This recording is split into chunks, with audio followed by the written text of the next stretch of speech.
Benvenuti alla residenza canadese, un gran piacere.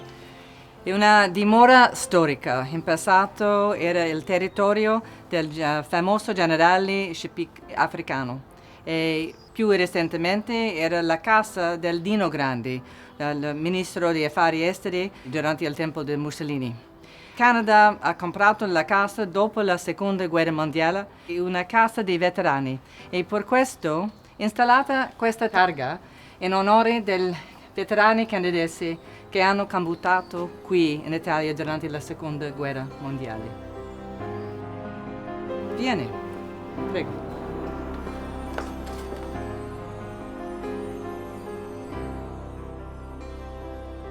In Canada non abbiamo un presidente, abbiamo un governatore generale e in questo momento è una donna, Julie Payette.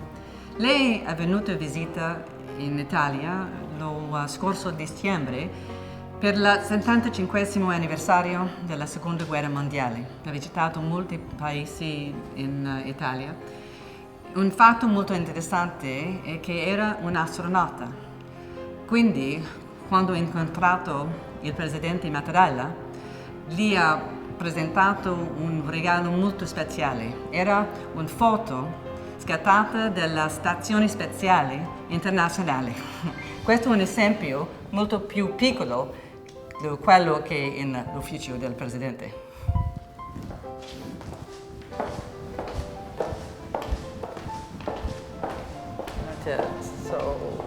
Le piace il salone grande? Abbiamo ricevimenti qui, discussioni. La casa è molto bella, ma più bella è il giardino.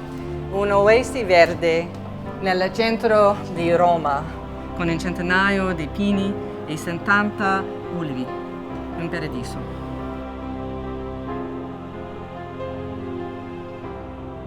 Mi piace presentarle il capo della casa. This is Sally Fuawini. And Paul Vogel, who is the resident chef. And later, they're going to present you with a special Canadian cocktail called the Maple Leaf Cocktail.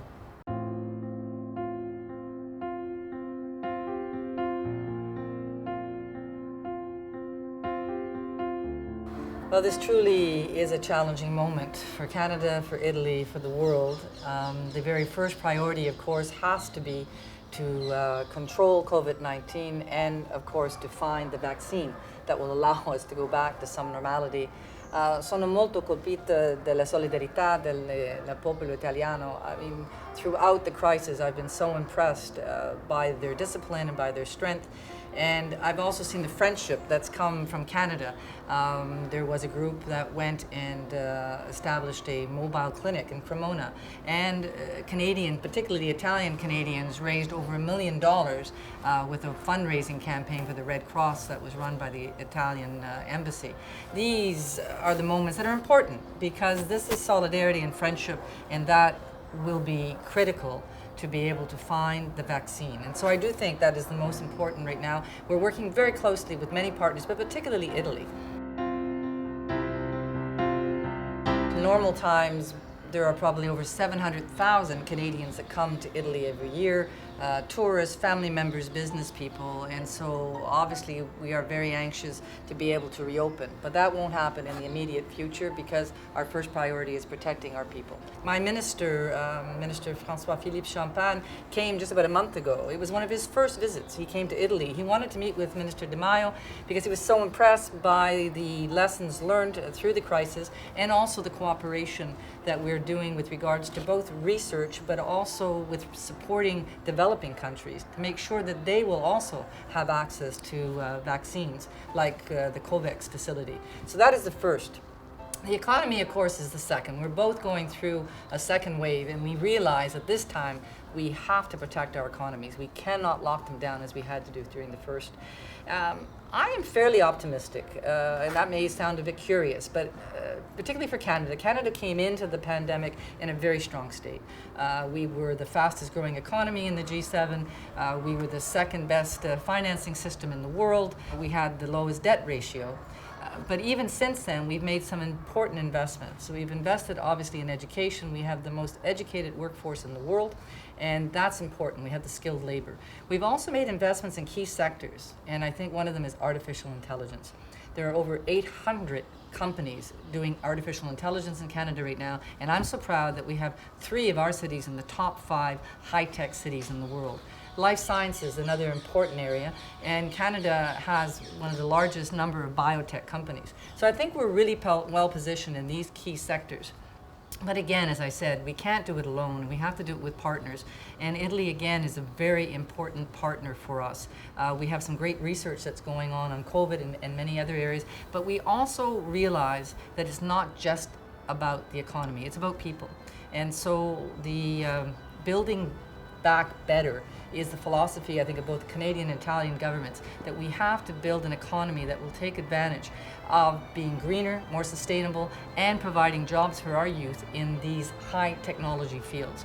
And so I think there's going to be lots of opportunity in the coming weeks and months for Canada and Italy to work together. Lastly, I would say there are 2 other elements that are really important. In building back our economy, it's the issue of equality.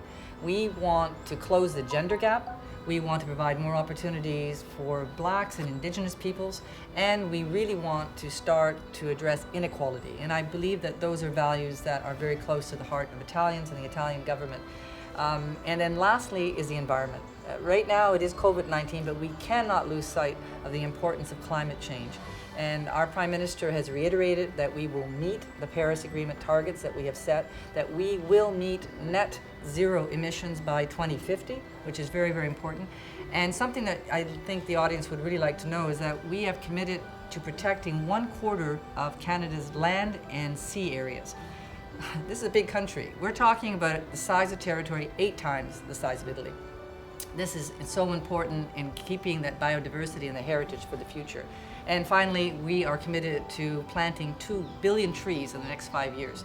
So these are the sorts of commitments I think that are really going to make a huge benefit in our efforts against climate change.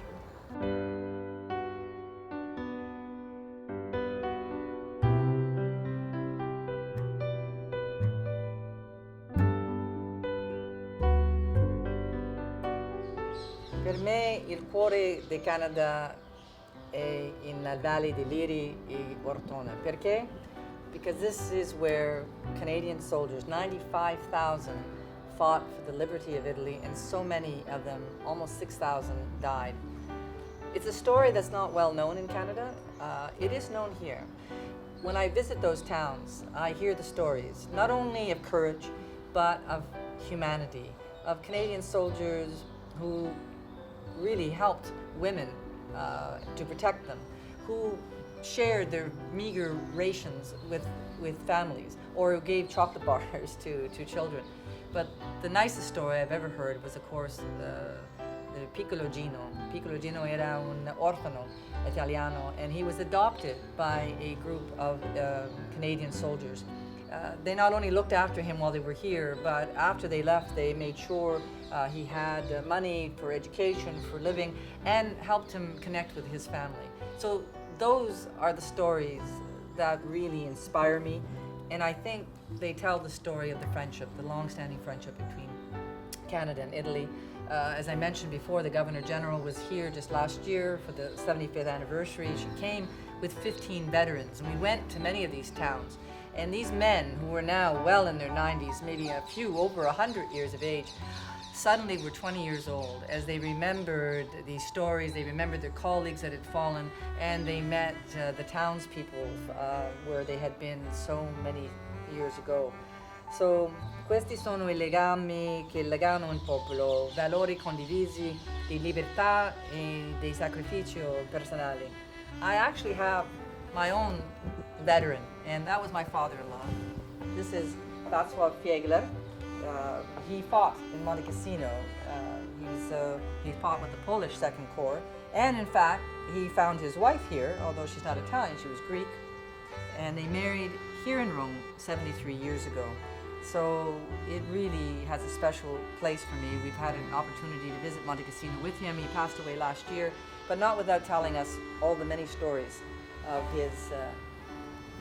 of of the battles in Monte Cassino and of the need to tell the young people that they must maintain the peace. So when you ask where is the heart of Canada in Italy, I have to say il cuore del Canada riposa nei cimiteri dell'Italia.